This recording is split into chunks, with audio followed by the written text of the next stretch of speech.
Hello friends, and welcome to the fourth installment in this calm reading of 5 Children and It.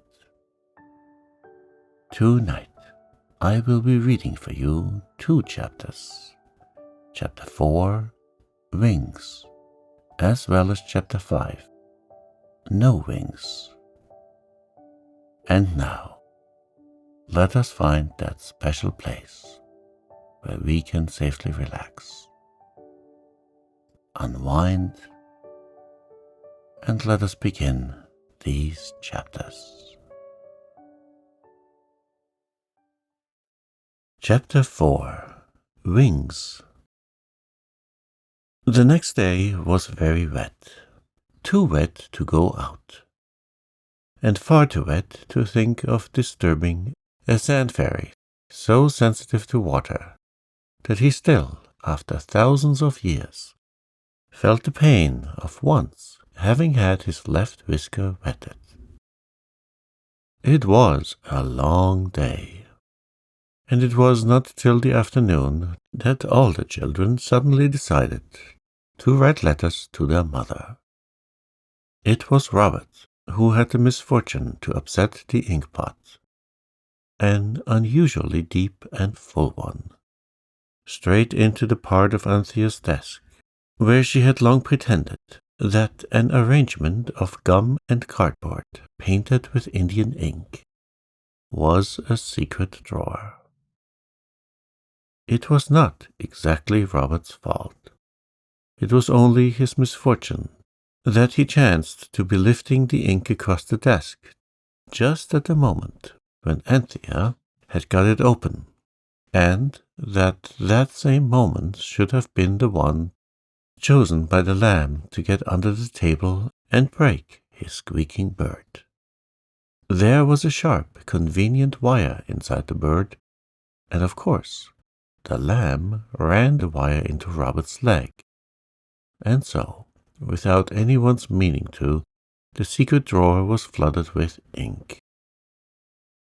At the same time, a stream was poured over Anthea's half-finished letter, so that her letter was something like this. Darling Mother, I hope you are quite well, and I hope Granny is better. The other day we... Then came a flood of ink, and at the bottom these words in pencil. It was not me upset the ink, but it took such a time clearing up. So, no more, as it is post time. From your loving daughter, Anthea. Robert's letter had not even been begun. He had been drawing a ship on the blotting paper while he was trying to think of what to say. And of course, after the ink was upset, he had to help Anthea to clean out her desk. And he promised to make her another secret drawer, better than the other. And she said, well, make it now. So it was post time, and his letter wasn't done. And the secret drawer wasn't done either. Cyril wrote a long letter, very fast, and then went to set a trap for slugs that he had read about in The Homemade Gardener. And when it was post time, the letter could not be found. And it never was found. Perhaps the slugs ate it. Jane's letter was the only one that went. She meant to tell her mother all about the psameat. In fact, they had all meant to do this. But she spent so long thinking how to spell the word that there was no time to tell the story properly. And it is useless to tell a story unless you tell it properly. So she had to be contented with this. My dear mother dear, we are all as good as we can, like you told us to, and the lamb has a little cold, but Martha says it is nothing. Only he upset the goldfish into himself yesterday morning. When we were up at the sandpit the other day, we went round by the Safeway where the carts go, and we found a... Half an hour went by before Jane felt quite sure that they could none of them spell psammead, and they could not find it in the dictionary either, though they looked. Then Jane hastily finished her letter. We found a strange thing, but it is nearly post-time. So no more at present from your little girl, Jane. P.S. If you could have a wish come true, what would you have? Then the postman was heard blowing his horn, and Robert rushed out in the rain to stop his cart and give him the letter. And that was how it happened that, though all the children meant to tell their mother about the sand fairy, somehow or other she never got to know. There were other reasons why she never got to know, but these come later. The next day, Uncle Richard came and took them all to Maidstone in a wagonette. All except the lamb. Uncle Richard was the very best kind of uncle. He bought them toys at Maidstone. He took them into a shop and let them choose exactly what they wanted, without any restrictions about price, and no nonsense about things being instructive. It is very wise to let children choose exactly what they like, because they are very foolish and inexperienced, and sometimes they will choose a really instructive thing without meaning to. This happened to Robert, who chose, at the last moment and in a great hurry, a box with pictures on it of winged bulls with men heads, and winged men with eagles' heads. He thought there would be animals inside the same as on the box. When he got it home, it was a Sunday puzzle about ancient Nineveh. The others chose in haste, and were happy at leisure. Cyril had a model engine, and the girls had 2 dolls, as well as a china tea set with forget-me-nots on it, to be between them. The boys, between them, was bow and arrows. Then Uncle Richard took them on the beautiful Medway in a boat. And then they all had tea at a beautiful pastry cook's. And when they reached home, it was far too late to have any wishes that day. They did not tell Uncle Richard anything about the psammead. I do not know why, and they do not know why, but I dare say you can guess. The day after Uncle Richard had behaved so handsomely was a very hot day indeed. The people who decided what the weather is to be, and put its orders down for it in the newspapers every morning, said afterwards that it was the hottest day there had been for years. They had ordered it to be warmer some showers, and warmer it certainly was. In fact, it was so busy being warm that it had no time to attend to the order about showers. So there weren't any. Have you ever been up at 5 o'clock on a fine summer morning? It is very beautiful. The sunlight is pinky and yellowy, and all the grass and trees are covered with dew diamonds, and all the shadows go the opposite way to the way they do in the evening, which is very interesting and makes you feel as though you were in a new other world.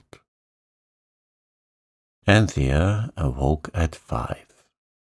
She had made herself wake, and I must tell you how it is done, even if it keeps you waiting for the story to go on. You get into bed at night and lie down quite flat on your little back with your hands straight down by your sides.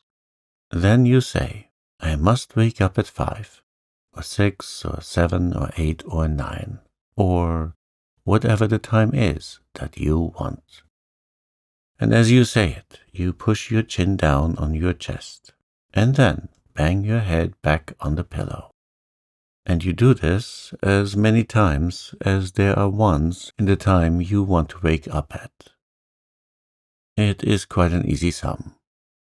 Of course, everything depends on your really wanting to get up at 5, or 6, or 7, or 8, or 9. If you don't really want to, it's all of no use.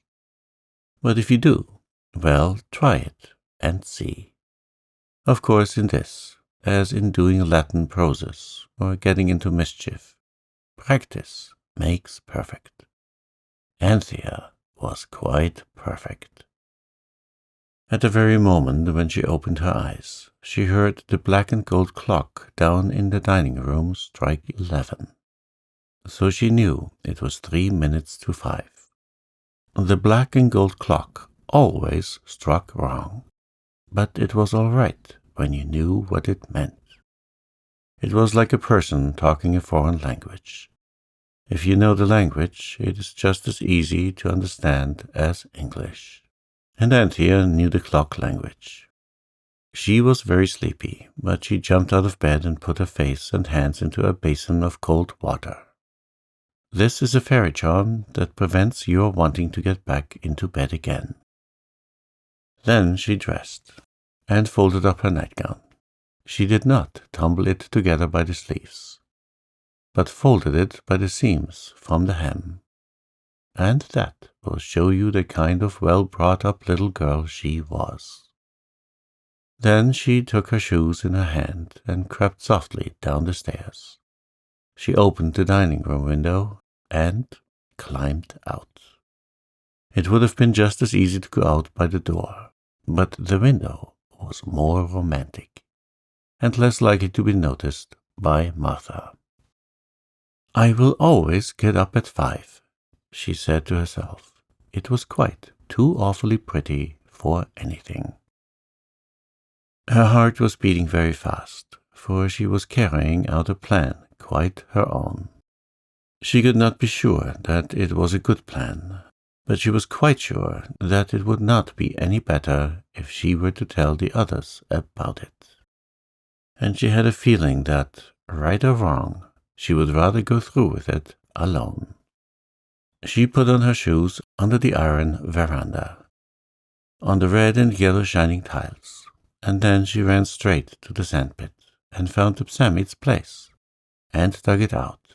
It was very cross indeed. "It's too bad," it said, fluffing up its fur like pigeons do their feathers at Christmas time. "The weather's Arctic, and it's the middle of the night." "I'm so sorry," said Anthea gently, and she took off her white pinafore and covered the sand fairy up with it, all but its head, its bat's ears, and its eyes that were like a snail's eyes. "Thank you," it said. "That's better. What's the wish this morning?" "I don't know," said she. "That's just it. You see, we've been very unlucky so far. I wanted to talk to you about it, but would you mind not giving me any wishes till after breakfast? It's so hard to talk to anyone if they jump out at you with wishes you don't really want. You shouldn't say you wish for things if you don't wish for them. In the old days, people almost always knew whether it was Megatherium or Ichthyosaurus they really wanted for dinner." "I'll try not," said Anthea, "but I do wish—" "Look out," said Ipsamit in a warning voice, and it began to blow itself out. "Oh, this isn't a magic wish. I should be so glad if you'd not swell yourself out and nearly burst to give me anything just now. Wait till the others are here." "Well, well," it said indulgently, but it shivered. "Would you?" asked Anthea kindly. "Would you like to come and sit on my lap? You'd be warmer, and I could turn the skirt of my frock up round you. I'd be very careful." Anthea had never expected that it would, but it did. "Thank you," it said. "You really are rather thoughtful." It crept on her lap and snuggled down, and she put her arms around it with a rather frightened gentleness. "Now then," it said. "Well then," said Anthea, Everything we have wished has turned out rather hard. I wish you would advise us. You are so old. You must be very wise." "I was always generous from a child," said the Sand Fairy. "I've spent the whole of my walking hours in giving. But one thing I won't give. That's advice." "You see," Anthea went on, "it's such a wonderful thing, such a splendid, glorious chance. It's so good and kind and dear of you to give us our wishes. And it seems such a pity it should all be wasted just because we are too silly to know what to wish for." Anthea had meant to say that, and she had not wanted to say it before the others. It's one thing to say you're silly, and quite another to say that other people are. "Child," said the Sand Fairy sleepily, "I can only advise you to think before you speak." "But I thought you never gave advice." "That piece doesn't count," it said. "You'll never take it. Besides, it's not original. It's in all the copybooks. But won't you just say if you think wings would be a silly wish?" "Wings," it said. "I should think you might do worse. Only take care you aren't flying high at sunset. There was a little Ninevite boy I heard of once. He was one of King Sennacherib's sons, and a traveler brought him a psammead. He used to keep it in a box of sand on the palace terrace. It was a dreadful degradation for one of us, of course. Still, the boy was the Assyrian king's son, and one day he wished for wings, and got them. But he forgot that they would turn into stone at sunset, and when they did, he fell slap onto one of the winged lions at the top of his father's great staircase. And what with his stone wings and the lion's stone wings, well, it's not a pretty story. But I believe the boy enjoyed himself very much till then." "Tell me," said Anthea, "why don't our wishes turn into stone now? Why do they just vanish?" "Autre temps, autre meurt," said the creature. "Is that the Ninevite language?" asked Anthea, who had learned no foreign language at school except French. "What I mean is," the psammead went on, "that in the old days people wished for good solid everyday gifts. Mammoths and pterodactyls and things. And those could be turned into stone as easy as not. But people wish such high-flying, fanciful things nowadays. How are you going to turn, being beautiful as the day, or being wanted by everybody, into stone? You see, it can't be done, and it would never do to have two rules, so they simply vanish. If being beautiful as the day could be turned into stone, it would last an awfully long time, you know. Much longer than you would. Just look at the Greek statues. It's just as well as it is. Goodbye. I am so sleepy." It jumped off her lap, dug frantically, and vanished. Anthea was late for breakfast. It was Robert who quietly poured a spoonful of treacle down the lamb's frock, so that he had to be taken away and washed thoroughly directly after breakfast. And it was, of course, a very naughty thing to do. Yet it served two purposes. It delighted the lamb, who loved, above all things, to be completely sticky. And it engaged Martha's attention, so that the others could slip away to the sandpit without the lamb. They did it, and in the lane, Anthea, breathless from the scurry of that slipping, panted out, "I want to propose we take turns to wish. Only nobody's to have a wish if the others don't think it's a nice wish. Do you agree?" "Who's to have first wish?" asked Robert cautiously. "Me, if you don't mind," said Anthea apologetically. "And I've thought about it, and it's wings. There was a silence. The others rather wanted to find fault, but it was hard, because the word wings raised a flutter of joyous excitement in every breast. "Not so dusty," said Cyril generously, and Robert added, "Really, Panther, you're not quite such a fool as you look." Jane said, "I think it would be perfectly lovely. It's like a bright dream of delirium." They found the sand fairy easily. Anthea said, "I wish we all had beautiful wings to fly with." The sand fairy blew himself out, and next moment each child felt a funny feeling, half heaviness and half lightness, on its shoulders. The pyramid put its head on one side and turned its snail eyes from one to the other. "Not so dusty," it said dreamily. "But really, Robert, you're not quite such an angel as you look." Robert almost blushed.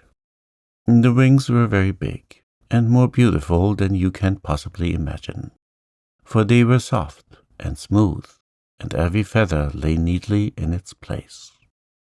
And the feathers were of the most lovely mixed changing colors, like the rainbow or iridescent glass, or the beautiful scum that sometimes floats on water that is not all nice to drink. "Oh, but can we fly?" Jane said, standing anxiously first on one foot and then on the other. "Look out," said Cyril. "You're treading on my wing." "Does it hurt?" asked Anthea with interest, but no one answered, for Robert had spread his wings and jumped up, and now he was slowly rising in the air.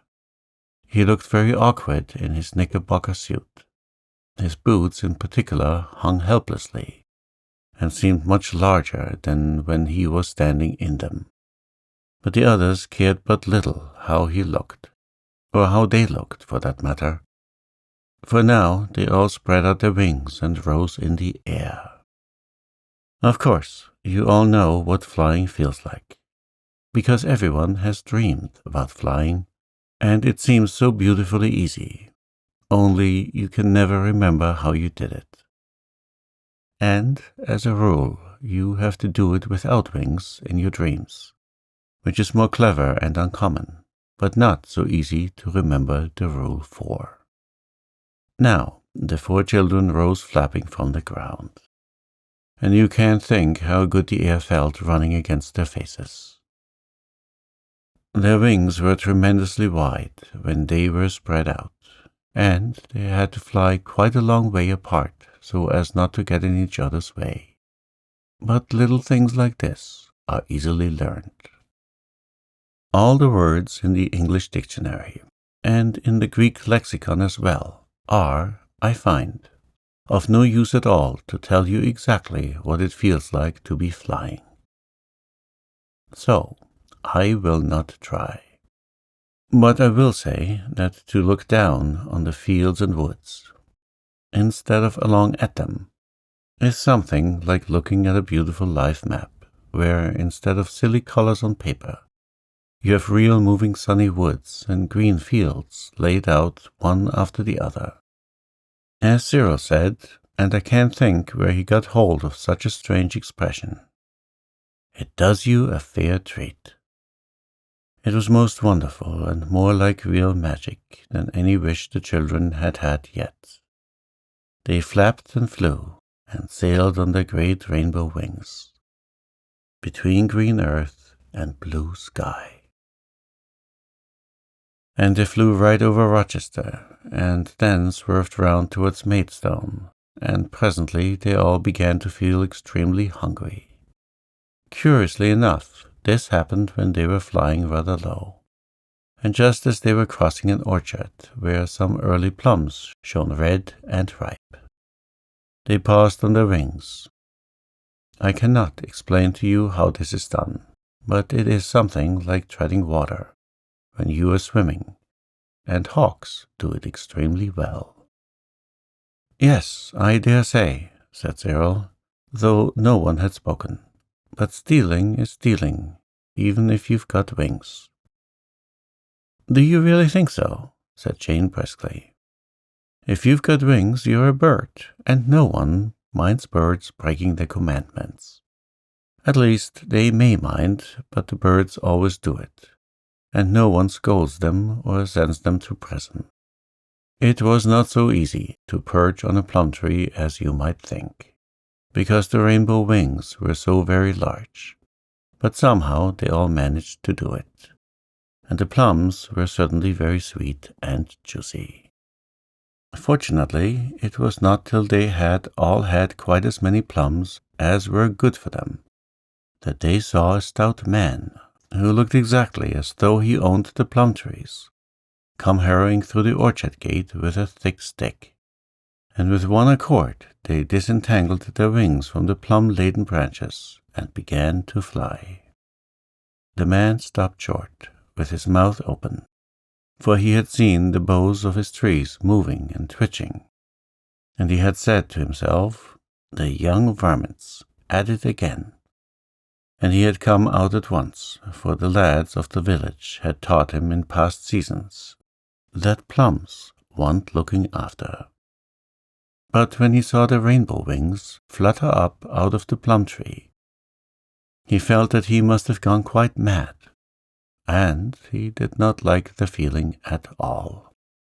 And when Anthea looked down and saw his mouth go slowly open, and stay so, and his face become green and mauve in patches, she called out, "Don't be frightened," and felt hastily in her pocket for a 3-penny bit with a hole in it, which she had meant to hang on a ribbon round her neck, for luck.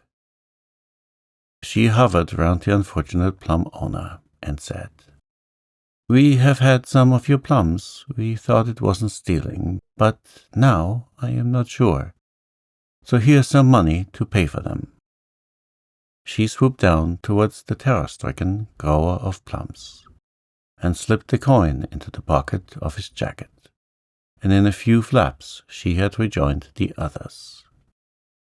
The farmer sat down on the grass, suddenly and heavily. "Well, I'm blessed," he said. "This here is what they call delusions, I suppose. But this here 3-penny," he had pulled it out and bitten it, "that's real enough. Well, from this day forth, I'll be a better man. It's the kind of thing to sober a chap for life, this is. I'm glad it was only wings, though. I'd rather see birds that aren't there and couldn't be, even if they pretend to talk, than some things as I could name." He got up slowly and heavily and went indoors, and he was so nice to his wife that day that she felt quite happy and said to herself, "Law, whatever have come to the man?"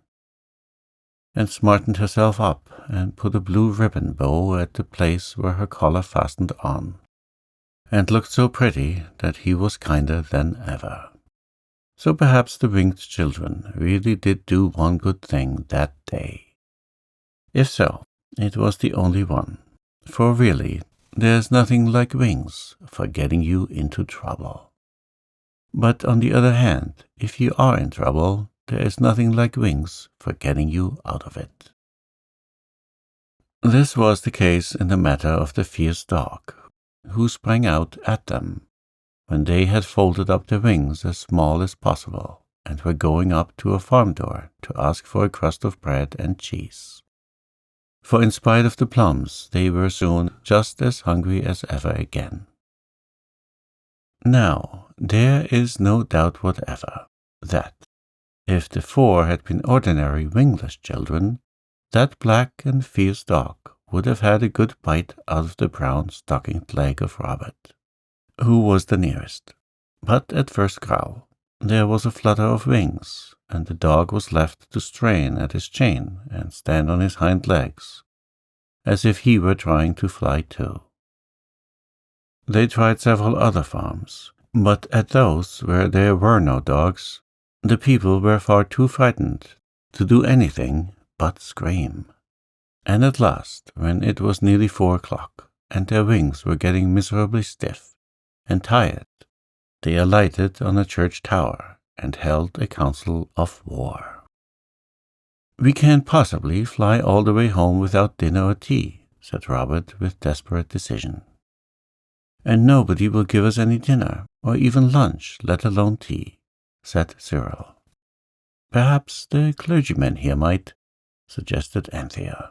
"He must know all about angels." "Anybody could see we are not that." "Look at Robert's boots and Squirrel's plaid necktie."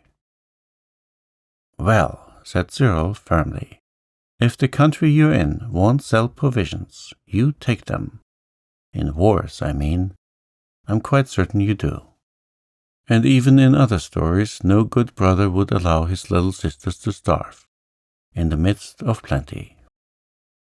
"Plenty?" repeated Robert hungrily, and the others looked vaguely round the bare leads of the church tower and murmured, "In the midst of?" "Yes," said Cyril impressively.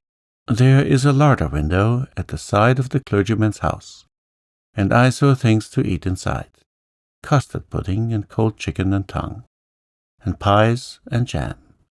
It's rather a high window, but with wings." "How clever of you," said Jane.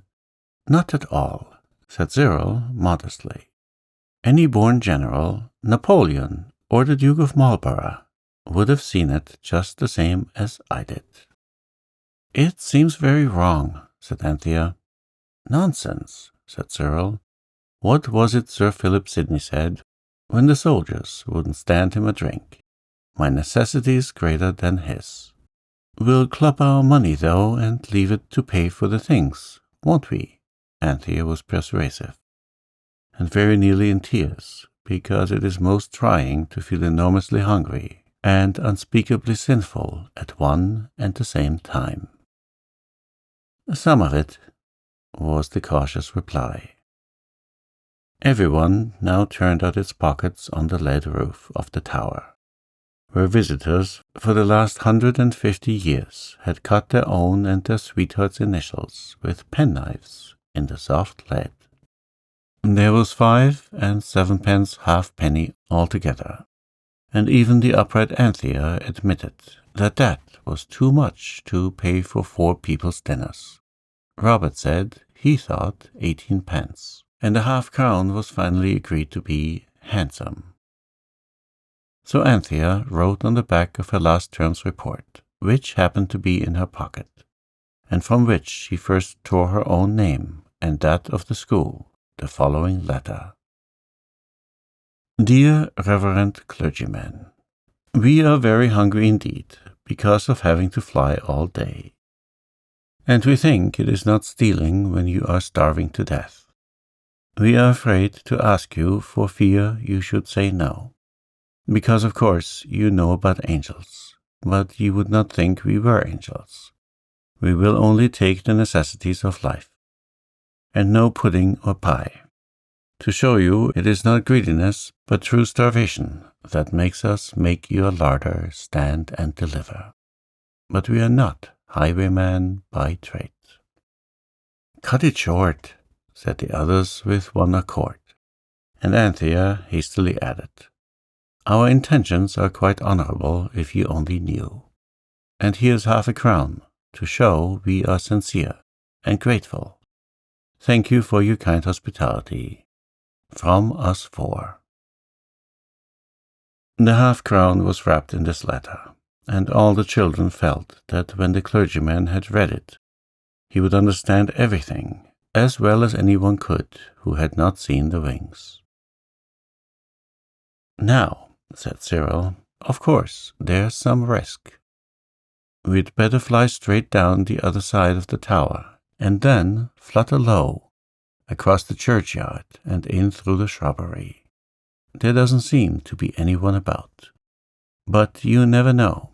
The window looks out into the shrubbery. It is embowered in foliage, like a window in a story. I go in and get the things. Robert and Anthea can take them as I hand them out through the window, and Jane can keep watch. Her eyes are sharp. and whistle if she sees anyone about. Shut up, Robert. She can whistle quite well enough for that anyway. It ought not to be a very good whistle. It'll sound more natural and bird-like. Now then, off we go. I cannot pretend that stealing is right. I can only say that on this occasion it did not look like stealing to the hungry four, but appeared in the light of a fair and reasonable business transaction. They had never happened to learn that a tongue hardly cut into, a chicken and a half, a loaf of bread, and a siphon of soda water cannot be bought in shops for half a crown. These were the necessities of life, which Cyril handed out of the larder window when, quite unobserved and without hindrance or adventure, he had led the others to that happy spot. He felt that to refrain from jam, apple turnovers, cake, and mixed candied peel was a real heroic act, and I agree with him. He was also proud of not taking the custard pudding. And there I think he was wrong. Because if he had taken it, there would have been a difficulty about returning the dish. No one, however starving, has a right to steal china pie dishes, with little pink flowers on them. The soda water siphon was different. They could not do without something to drink. And, as the maker's name was on it, they felt sure it would be returned to him wherever they might leave it. If they had time, they would take it back themselves. The man appeared to live in Rochester, which would not be much out of their way home. Everything was carried up to the top of the tower and laid down on a sheet of kitchen paper, which Cyril had found on the top shelf of the larder.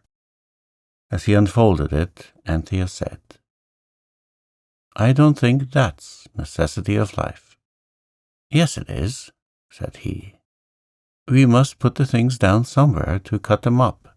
And I heard father say the other day, people got diseases from Germans in rainwater. Now there must be lots of rainwater here, and when it dries up, the Germans are left, and they get into the things, and we should all die of scarlet fever." "What are Germans?" "Little waggly things you see with microscopes," said Cyril, with a scientific air. "They give you every illness you can think of. I am sure the paper was as necessary just as much as the bread and meat and water. Now then, oh my eyes, I am hungry. I do not wish to describe the picnic party on the top of the tower. You can imagine well enough what it is like to carve a chicken and a tongue with a knife that has only one blade, and that snapped off short about halfway down. But it was done. Eating with your fingers is greasy and difficult, and paper dishes soon get to look very spotty and horrid. But one thing you can't imagine, and that is how soda water behaves when you try to drink it straight out of a siphon, especially a quite full one. But if imagination will not help you, experience will. And you can easily try it for yourself if you can get a grown-up to give you the siphon. If you want to have a really thorough experience, put the tube in your mouth and press the handle very suddenly and very hard. And you had better do it when you are alone, and out of doors is best for this experiment. However you eat them. Tongue and chicken and new bread are very good things, and no one minds being sprinkled a little with soda water on a really fine hot day, so that everyone enjoyed the dinner very much indeed, and everyone ate as much as it possibly could. First, because it was extremely hungry, and secondly, because, as I said, tongue and chicken and new bread are very nice. Now, I dare say you will have noticed that if you have to wait for your dinner till long after the proper time, and then eat a great deal more dinner than usual, and sit in the hot sun, on the top of a church tower, or even anywhere else, you become soon and strangely sleepy. Now Anthea and Jane and Cyril and Robert were very like you in many ways, and when they had eaten all they could and drunk all there was, they became sleepy, strangely and soon. Especially Anthea, because she had got up so early. One by one, they left off talking and leaned back, and before it was a quarter of an hour after dinner, they had all curled round and tucked themselves up under their large, soft, warm wings, and were fast asleep. And the sun was sinking slowly in the west. I must say it was in the west, because it is usual in books to say so, for fear careless people should think it was setting in the east. In point of fact, it was not exactly in the west either, but that's near enough. The sun, I repeat, was sinking slowly in the west, and the children slept warmly and happily on. For wings are cozier than eiderdown quilts to sleep under. The shadow of the church tower fell across the churchyard, and across the vicarage, and across the field beyond, and presently there were no more shadows, and the sun had set, and the wings were gone. And still the children slept, but not for long. Twilight is very beautiful, but it is chilly. And you know, however sleepy you are, you wake up soon enough if your brother or sister happens to be up first and pulls your blankets off you. The 4 wingless children shivered and woke. And there they were, on the top of a church tower in the dusky twilight, with blue stars coming out by 1s and 2s and 10s and 20s over their heads, miles away from home, with 3 and 3 halfpence in their pockets, and a doubtful act about the necessities of life to be accounted for, if anyone found them with the soda-water siphon. They looked at each other. Cyril spoke first, picking up the siphon. "We'd better get along down and get rid of this beastly thing. It's dark enough to leave it on the clergyman's doorstep, I should think. Come on." There was a little turret at the corner of the tower, and the little turret had a door in it. They had noticed this when they were eating, but had not explored it, as you would have done in their place. Because, of course, when you have wings, you can explore the whole sky. Doors seem hardly worth exploring. Now they turned towards it. "Of course," said Cyril, "this is the way down." It was, but the door was locked on the inside. And the world was growing darker and darker, and they were miles from home. And there was the soda-water siphon. I shall not tell you whether anyone cried, nor, if so, how many cried, nor who cried. You will be better employed in making up your minds what you would have done if you had been in their place. Chapter 5. No Wings. Whether anyone cried or not, there was certainly an interval during which none of the party was quite itself. When they grew calmer, Anthea put her handkerchief in her pocket and her arm around Jane and said, "It can't be for more than one night. We can signal with our handkerchiefs in the morning. They'll be dry then, and someone will come up and let us out." "And find the siphon," said Cyril gloomily, "and we shall be sent to prison for stealing." "You said it wasn't stealing. You said you were sure it wasn't." "I'm not sure now," said Cyril shortly. "Let's throw the beastly thing slap away among the trees," said Robert. then no one can do anything to us. Oh, yes. Cyril's laugh was not a light-hearted one. And hit some chap on the head and be murderous as well as the other thing. But we can't stay up here all night, said Jane. And I want my tea. You can't want your tea, said Robert. You've only just had your dinner. But I do want it, she said, especially when you begin talking about stopping up here all night. Oh, Panther, I want to go home. Hush, hush, Anthea said. Don't, dear. It'll be all right somehow. Don't. Let her cry, said Robert desperately. If she howls loud enough, someone may hear and come and let us out. And see the soda water thing, said Anthea swiftly. Robert, don't be a brute. Oh, Jane, do try to be a man. It's just the same for all of us. Jane did try to be a man and reduce her howls to sniffs. And there was a pause. And then Cyril said slowly, Look here. We must risk that siphon. I'll button it up inside my jacket. Perhaps no one will notice it. You others keep well in front of me. There are lights in the clergyman's house. They've not gone to bed yet. We must just yell as loud as ever we can. Now, all scream when I say 3. Robert, you do the yell like the railway engine, and I'll do the cooey like father's. The girls can do as they please. 1, 2, 3. A fourfold yell rent the silent place of the evening, and a maid at one of the vicarage windows paused with a hand on the blind cord. 1, 2, 3.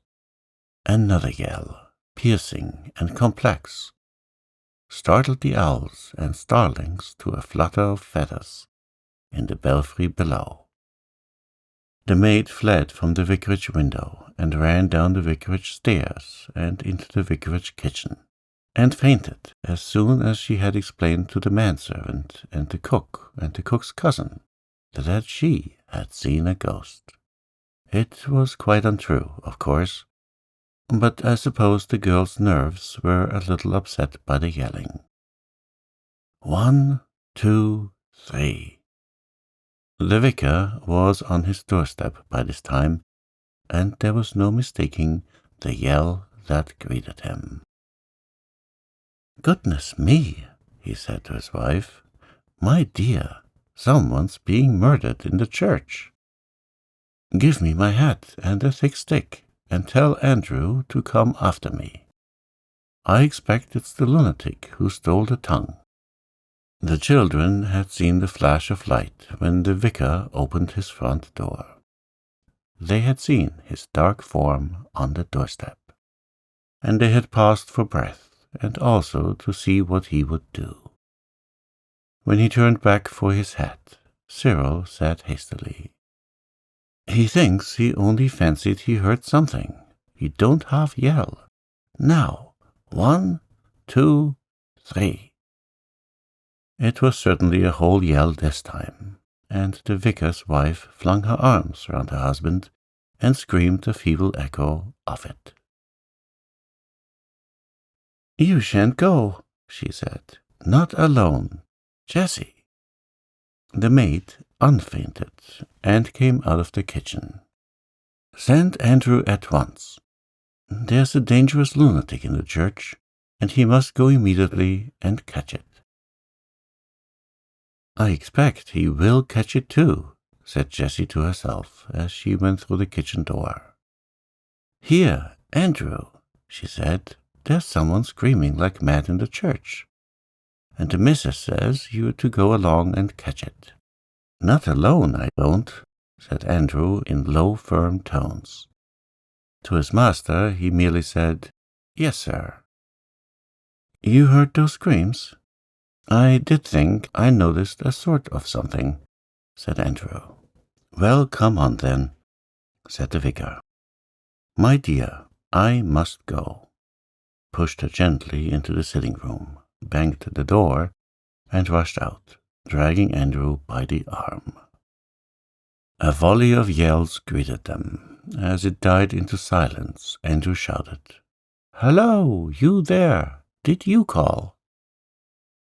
"Yes," shouted 4 faraway voices. "They seem to be in the air," said the vicar. "Very remarkable." "Where are you?" shouted Andrew, and Cyril replied in his deepest voice, very slow and loud. "Church, tower, top." "Come down then," said Andrew, and the same voice replied, "Can't, door locked." "My goodness," said the vicar. "Andrew, fetch this stable lantern. Perhaps it would be as well to fetch another man from the village. With the rest of the gang about, very likely, no, sir. If this 'ere ain't a trap, well, may I never. There's Cook's cousin at the back door now. He's a keeper, sir, and used to dealing with vicious characters. And he's got his gun, sir." "Hello there," shouted Cyril from the church tower. "Come up and let us out." "We're a-coming," said Andrew. "I'm a-going to get a policeman and a gun." Andrew, said the vicar. "That's not the truth." "It's near enough, sir, for the likes of them." So Andrew fetched the lantern, and the cook's cousin, and the vicar's wife begged them all to be very careful. They went across the churchyard. It was quite dark now, and as they went they talked. The vicar was certain a lunatic was on the church tower, the one who had written the mad letter and taken the cold tongue and things. Andrew thought it was a trap. The cook's cousin alone was calm. "Great cry, little wool," said he. "Dangerous chaps is quieter." He was not at all afraid. But then he had a gun. That was why he was asked to lead the way up the worn, steep, dark steps of the church tower. He did lead the way, with the lantern in one hand and the gun in the other. Andrew went next. He pretended afterwards that this was because he was braver than his master, but really it was because he thought of traps, and he did not like the idea of being behind the others, for fear someone should come softly up behind him and catch hold of his legs in the dark. They went on, and round the little corkscrew staircase, then through the bell ringer's loft, where the bell ropes hung with soft furry ends like giant caterpillars, then up another stair into the belfry, where the big, quiet bells are, and then on up a ladder with broad steps, and then up a little stone staircase. And at the top of that there was a little door, and the door was bolted on the stair side. The cook's cousin, who was a gamekeeper, kicked at the door and said, "Hello, you there." The children were holding on to each other on the other side of the door, and trembling with anxiousness, and very hoarse with their howls. They could hardly speak, but Cyril managed to reply huskily, "Hello, you there. How did you get up there?" It was no use saying, "We flew up." So Cyril said, "We got up, and then we found the door was locked, and we couldn't get down. Let us out, do." "How many of you are there?" asked the keeper. "Only 4, said Cyril. "Are you armed?" "Are we what?" "I've got my gun handy, so you'd best not try any tricks," said the keeper. "If we open the door, will you promise to come quietly down, and no nonsense?" Yes, oh yes, said all the children together. Bless me, said the vicar. Surely that was a female voice. Shall I open the door, sir? Said the keeper. Andrew went down a few steps. To leave room for the others, he said afterwards. Yes, said the vicar, open the door. Remember, he said through the keyhole, we have come to release you. You will keep your promise to refrain from violence. How this bolt do stick, said the keeper. Anyone 'ud think it hadn't been drawed for half a year. As a matter of fact, it hadn't. When all the bolts were drawn, the keeper spoke deep-chested words through the keyhole. I don't open, said he, till you've gone over to the other side of the tower. And if one of you comes at me, I fire. Now. We're all over on the other side, said the voices. The keeper felt pleased with himself and owned himself a bold man when he threw open that door, and, stepping out into the leads, flashed the full light of the stable lantern onto the group of desperadoes standing against the parapet on the other side of the tower. He lowered his gun, and he nearly dropped the lantern. So help me, he cried, if it ain't a pack of kiddies. The vicar now advanced. How did you come here? He asked severely. Tell me at once. Oh, take us down, said Jane, catching at his coat, and we'll tell you anything you like. You won't believe us, but it doesn't matter. Oh, take us down. The others crowded round him, with the same entreaty. All but Cyril. He had enough to do with the soda-water siphon, which would keep slipping down under his jacket. It needed both hands to keep it steady in its place. But he said, standing as far out of the lantern light as possible, Please, do take us down. So they were taken down. It is no joke to go down a strange church tower in the dark, but the keeper helped them. Only Cyril had to be independent, because of the soda-water siphon. It would keep trying to get away. Halfway down the ladder, it all but escaped. Cyril just caught it by its spout, and as nearly as possible lost his footing.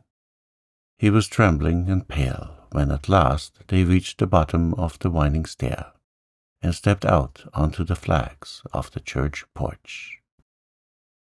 Then suddenly the keeper caught Cyril and Robert each by an arm. You bring along the gals, sir, said he. You and Andrew can manage them. Let go, said Cyril. We aren't running away. We haven't hurt your old church. Leave go. You just come along, said the keeper, and Cyril dared not oppose him with violence, because just then the siphon began to slip again. So they were all marched into the vicarage study, and the vicar's wife came rushing in. Oh, William, are you safe? She cried. Robert hastened to allay her anxiety. Yes, he said, he's quite safe. We haven't hurt him at all, and please, we are very late, and they'll be anxious at home. Could you send us home in your carriage? Or perhaps there's a hotel near where we could get a carriage from, said Anthea.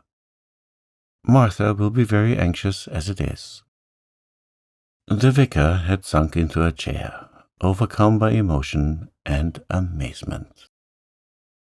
Cyril had also sat down, and was leaning forward with his elbows on his knees, because of that soda-water siphon.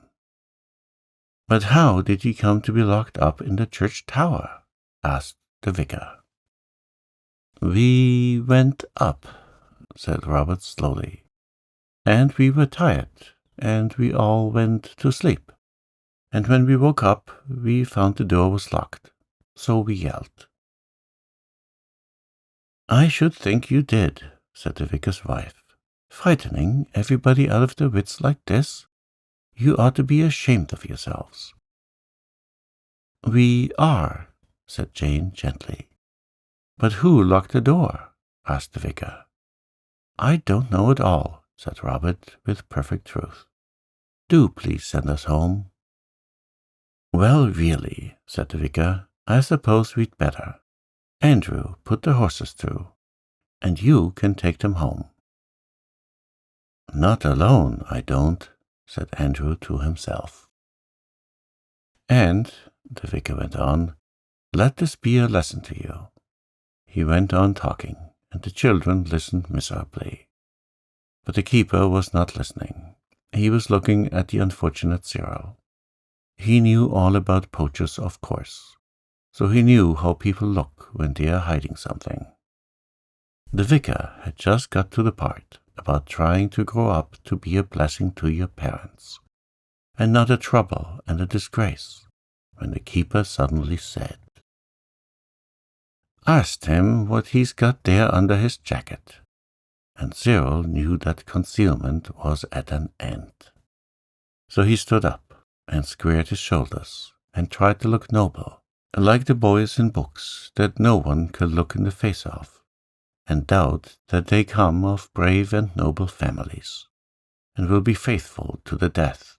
And he pulled out the soda water siphon and said, "Well, there you are, then." There was silence. Cyril went on. There was nothing else for it. "Yes, we took this out of your larder, and some chicken and tongue and bread. We were very hungry, and we didn't take the custard or jam. We only took bread and meat and water, and we couldn't help its being the soda kind. Just the necessaries of life, and we left 1/2 crown to pay for it, and we left a letter. And we're very sorry, and my father will pay a fine or anything you like, but don't send us to prison. Mother would be so vexed. You know what you said about not being a disgrace. Well, don't you go and do it to us. That's all. We're as sorry as we can be. There." "However did you get up to the larder window?" said Mrs. Vicar. "I can't tell you that," said Cyril firmly. "Is this the whole truth you've been telling me?" asked the clergyman. "No," answered Jane suddenly. "It's all true, but it's not the whole truth. We can't tell you that. It's not good asking. Oh, do forgive us and take us home." She ran to the vicar's wife and threw her arms around her. The vicar's wife put her arms round Jane, and the keeper whispered behind his hand to the vicar, "They're all right, sir. I expect it's a pal they're standing by. Someone put 'em up to it, and they won't peach. Game little kids." "Tell me," said the vicar kindly, "are you screening someone else? Had anyone else anything to do with this?" "Yes," said Anthea, thinking of the psammead. "But it wasn't their fault." "Very well, my dears," said the vicar. "Then let's say no more about it. Only just tell us why you wrote such an odd letter." "I don't know," said Cyril. "You see, Anthea wrote it in such a hurry, and it really didn't seem like stealing then. But afterwards, when we found we couldn't get down off the church tower, it seemed just exactly like it. We are all very sorry." "Say no more about it," said the vicar's wife. "But another time just think before you take other people's tongues. Now, some cake and milk before you go home."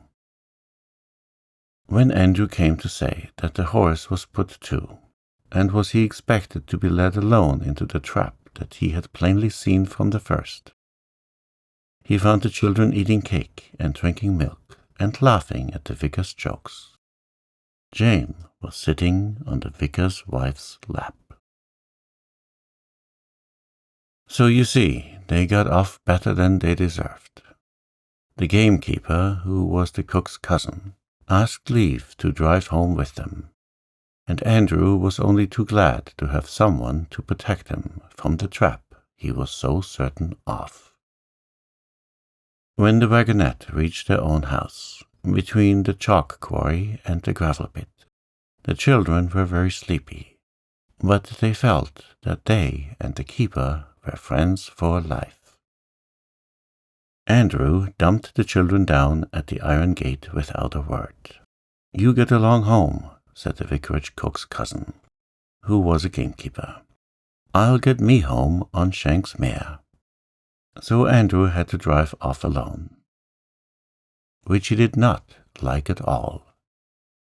And it was the keeper that was cousin to the vicarage cook who went with the children to the door.